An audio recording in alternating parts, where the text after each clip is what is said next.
Hi, hello, welcome back to my channel Tutor Things. Today in this video, we are going to see access modifiers. Knowing about access modifier is one most mandatory thing when you are dealing with the ops concepts or any programming language. So, any programming language will have this access modifier, like in C or Java, you can able to see this. So, as of now, we have seen some examples, right? In the previous videos, we have seen this public keyword so far in the so many examples we have seen till now. So you're quite familiar with this keyword public. So why this public we are seeing in this so many examples. So here public is a keyword which is related to access modifier. So it is telling that what is the access of the particular thing, that may be either field or property, or we have methods. Fields and methods, we have these public or keywords like this. Even for the class also we'll have this kind of keywords. So this is used to set the access level, like up to which level we are going to access this particular field or method likewise, and also visibility for the classes or fields, methods and properties. So up to which level we are going to use this particular field or method or properties, we are going to define that by using this access modifiers. So they are the different types of access modifiers we have based upon the scope of that particular field. That may be field or method or property, or whatever may be, these things will call it an access modifier. Whatever the for example, if it's a field, that particular field, how much access it is, scope it is having, wherever we can use that. So if it is a method, whatever the codes of line, like whenever you want to call that method or you want to execute that method at any place, up to which level it is going to access that method. Even for the properties, that is same here. The code is nothing but the property or method or any kind of thing. If you give public modifier, then that is accessible for all the classes. If you have defined that field in one class, then you can able to access in other class also, if that property is having as a public access modifier. As we have seen the previous examples, we have a public access identifier for most of the fields, so that we can able to access that in the program class of from the car class to the program class, like that we can access it from the different classes. So that is the use of public keyword, which can be used so often. So next we have private keyword. So when coming into private keyword, what will happen means this code is only accessible within the same class.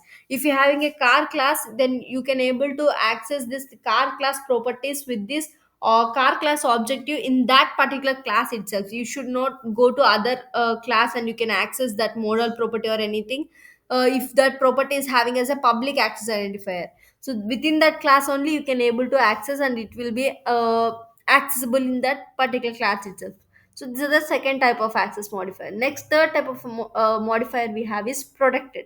So what is this protected means? The kind of fields or methods which is having this type of protected access modifier, then that particular code is accessible within the same class, or in the class that is inherited from the class, that will be accessible only within the class. And also some classes will be there. You have to know about inheritance concept. If you want to know that the class inheritance, or what are the classes inherited from one class, you will understand that concept when you have come into this inheritance concept. Now for example, just understand basic protected kind of thing. If this kind of properties can be accessible in the same class, and also the classes which are inherited from the class, but not all the classes or everything. Just inherited classes only use those properties present in that particular class. Okay, that is the use of protected access modifier. Next one we have is internal. So this internal access modifier is only accessible within its own assembly, but not from another assembly. So assembly is nothing but some namespace like this. So you have some namespace, as we have seen in the previous example, while we are dealing with previous parts, like you outputs or names, syntax. Second video you can see where you will have some namespaces, and on that namespace we have some classes like that, so that we can use other namespaces, some inbuilt namespaces which we use for some functions like math, max, min, like math functions we have. So all these things comes under some one namespace.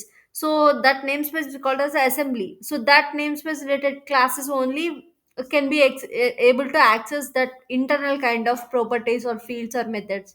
So up to assembly level we can able to access. So public is nothing but for all classes we can access. Private is nothing but up to that same class only we can able to access. Whereas protected is nothing but up to that class, and also the inherited classes in that also we can use those fields or methods likewise. And internal is nothing but up to that assembly we can use, but not on the other assembly, out of that assembly. This is all about access modifier which we have in the C sharp. So there is a two combinations, that is protected internal and private and protected. So now let's focus on public and private modifiers. So combinations you can use like this: protected can be internal, and private or protected, you can use these two combinations also. So let's see most with the examples each of them. Here you see private modifier. If you declare a private modifier, then it can be accessible within the same class itself. If you want, if you have a car class, then you have to creating a car class object in the main method, and you have to use that whatever the field which you have, model field, with having a private attribute, so you can use that in the same class itself.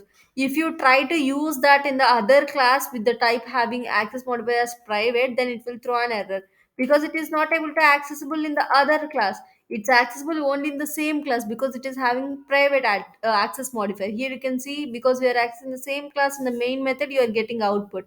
If you try to access that in the outside of the class, then it will throw an error. Here see, class is a one class is there with a private model field which is having some value.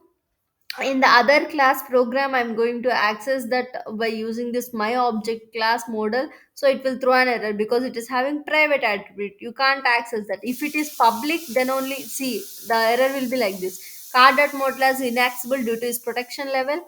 Card.model is assigned but its value is never used. So like this we have this thing.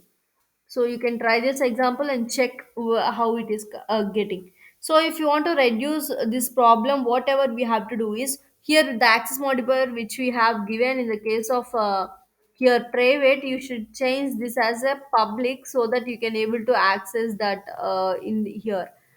So it will not throw any error if it is a public type. So see, public modifier, that thing we have done here. So public modifier is nothing but here we have public, so that we can use that in the any other class, program class, we can create an object, we can call that value, so that you will not get error. Here same similarly we are doing that in the program class only, but only difference in these two examples, here we have private, so that is accessible only in the car class only, but not in the program class. To avoid that kind of error, we have to use public attribute to access modifier here, so that we can able to access it in the other classes also. Now public and private are clear for you, I think. So why access modifiers, like why we have these kind of things, why we have to restrict the usage of properties or fields to up to this level only. So why we have came in this concept means, this is to control the visibility of class members. Like for security purpose, you can consider the security level of each individual classes and class numbers for security will be strong if you go with this kind of access modifier. So we can call this as an one of the advantages which we have in the oops concept in the case of security. Like these kinds of things will not present in with normal kind of things. So to achieve encapsulation, so encapsulation is one of the advantage of oops, like it's a process of making sure that the sensitive data is hidden from the users. This is done by declaring the fields as private.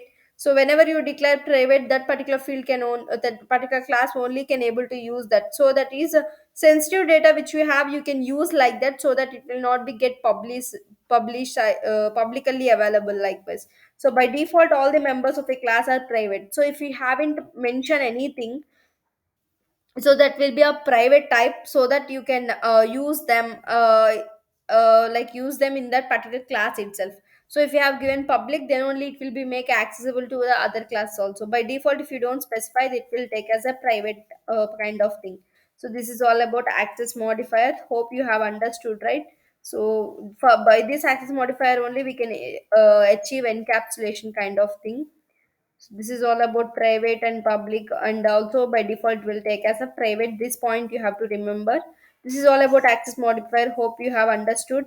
So just to try the different examples having internal and protected also you can try. So once you get a concept of inheritance, there I will explain you how to use this protected keyword and everything. So that's all for this video. Hope you have understood about access modifiers. And in the upcoming video, we'll see properties, inheritance, and polymorphism, all those concepts. So this access modifier is mainly to achieve encapsulation concept in C sharp oops. So to give better security for the your fields and methods which we have in a particular class or class members, we say. So that's all for this video. Thanks for watching, and share this videos to your friends and colleagues who are learning such of web development is, and go through my channel and check out all the other playlists where we have done HTML, CSS, JavaScript, SQL, Java and Azure kind of things, and Angular kind of things also we have done videos. Just go and check it out videos. Any video of my help you to get the things better. So that's all for this video. Thanks for watching. Bye bye.